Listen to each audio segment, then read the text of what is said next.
It was taken some time ago. At first, it seems to be a smeared print, blurred lines and gray flecks blended with the paper.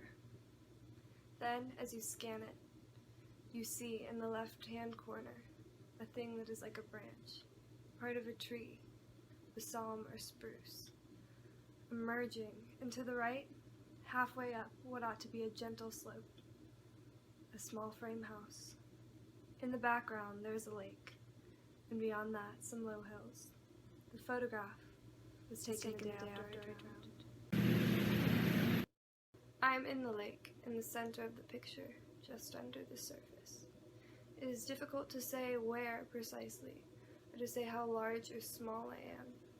The effect of water on light is a distortion. But if you look long enough, eventually you'll be able to see me. Alright, I chose This Is a Photograph of Me by Margaret Atwood, and I'm going to be analyzing it in the style of soapstone. So first off is speaker. So to find who the speaker is, you have to read the whole poem, and at the end, she says, "This photograph was taken the day after I drowned," giving us first I, showing us who the speaker is. She is I am. She doesn't say her name. And she's drowning. And if you look long enough, eventually you'll be able to see me. Now I believe that this line represents that she feels unseen. She feels like she has no voice, like she's drowning. So that shows that the speaker is a person who feels that they have no voice. They feel that they have been drowned and they're invisible.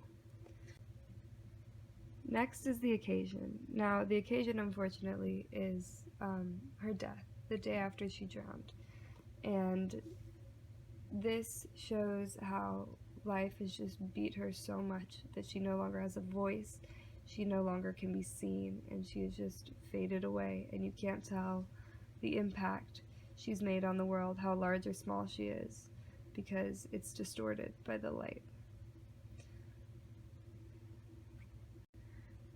Next is audience. Audience for her is really anyone who will look to find her. At the end she says, "But if you look long enough, eventually you'll be able to see me."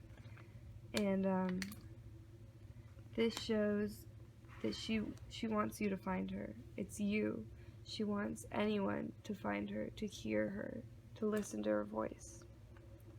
The audience is an onlooker, and she says, "Then as you scan," making the audience someone viewing the photo, which represents her reality, her life, her story.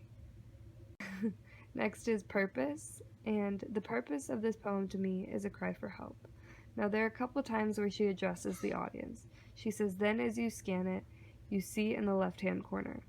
So this is kind of like she's imploring the audience to look at the details, to look closely, to see the implications of the photo. And then down here, when she addresses the audience, she says, "If you look long enough, eventually you'll be able to see me." Now this is where I think that, or the narrator, was really trying to reach out. She was like, "Please see me, please look at me, please hear me." She's right under the surface. She's so within reach. You just have to look. Okay, the subject of this poem is the photograph that was taken the day before she drowned. This is all in parentheses, making it really clear that this is reality. This is the photograph that was taken. The tone of this poem, not reflected in my dramatic reading, is pretty dark. While this section isn't necessarily cynical or dark, the beginning part just starts out with blurred lines, gray flecks. That's just all kind of dark colors, giving you a dark image. And it was taken a long time ago, making it mildly haunting. Low hills just sounds ominous. And then once you get to the part that is in parentheses, it's like, whoa, that's dark.